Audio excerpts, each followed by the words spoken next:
Hamas leader was assassinated by Israel in the Iranian capital of Tehran.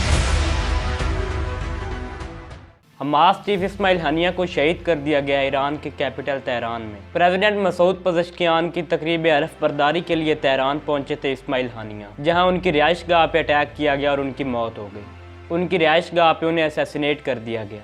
रात 2 बजे के करीब उनकी रिहाइशगाह पे अटैक किया गया, जिसमें उनके एक बॉडी गार्ड और उनकी मौत हो गई। इस्माइल हानिया जो कि एक बहुत बड़ा नाम है पैलेस्टीनियन पॉलिटिक्स में, और 7 अक्टूबर का तूफान अल-अक्सा अटैक जो कि इजराइल के अगेंस्ट लॉन्च किया गया था, इसमें इस्माइल हानिया का बहुत बड़ा रोल था।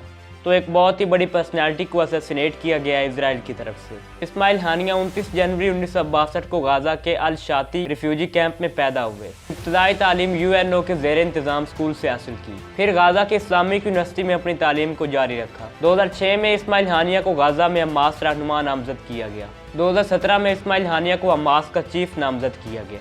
इस्माइल हानिया 1990 की दिहाई में इजरायली जेल में कैदी भी रहे, लेकिन शेख अहमद यासीन जैसे पॉलिटिकल लीडर्स ने उन्हें सियासी तौर पे उभरने में उनकी मदद की। अब 2023 से इस्माइल हानिया कतर में क़याम पज़ीर थे, लेकिन 31 जुलाई 2024 को उन्हें इजराइल की तरफ से असैसिनेट कर दिया गया। इससे पहले भी उनके कई फैमिली मेम्बर्स की भी डेथ हो चुकी है गाजा में। टर्की, रशिया और कई ममालिक ने इस्माइल हानिया पे इस हमले की शदीद मुज़ामत की है और दुख का इज़हार किया इस्माइल हानिया की मौत पे।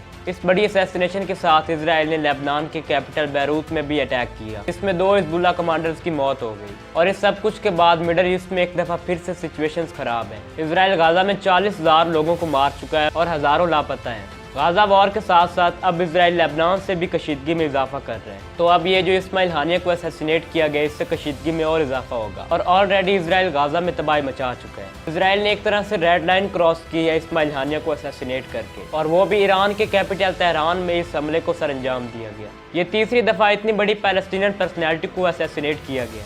इससे पहले 16 अप्रैल 1988 को खलील अल वजीर को फाउंडर फतेह को तुनिसिया में असैसिनेट किया गया। 22 मार्च 2004 को शेख अहमद यासीन को गाजा में असैसिनेट किया गया था। और इसके बाद अब हमास के टॉप लीडर इस्माइल हानिया को असैसिनेट किया गया ताकि हमास को ख़त्म किया जा सके, डीमोटिवेट किया जा सके। इससे पहले भी हमास के डिप्टी चीफ सालेह अल अरूरी को भी बैरूत में ड्रोन अटैक में शहीद किया गया था।